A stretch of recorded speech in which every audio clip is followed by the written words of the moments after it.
කියන්න ඕනේ නෑනේ මම දැන් කොහෙද ඇවිල්ලා තියෙන්නේ කියලා. මටත් හම්බුණා ආදරණීය තරුවක් ෆිල්ම් ප්‍රීමියර් එකට ඇවිල්ලා ප්‍රීමියර් එකම බලන්න chance එකක්.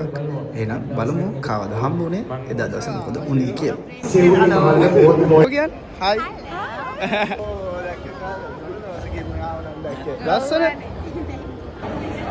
මේ මං දුවන්න ඕනේ. මේ දැන් ප්‍රශ්නයක් තියෙනවා. හරිද? දැන් හැමෝටම ප්‍රශ්න අපි දෙන්න තරහයිද කියන එක. අපි දෙන්න තරහයිද? නෑ විශ්ව තරහයි නෙමෙයි.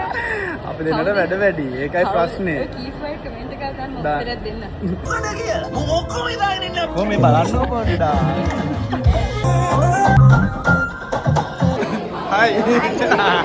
හලෝ. ෆිල්ම් එක ස්පොයිල් කරන්නේ නෑ. මම කොහොමද ෂණෝකේ ෆොරෙවර් ෆෑන් හින්දා මම ආයෙසරයක් අනිවාර්යෙන් යනවා මේක බලන්න. හයි.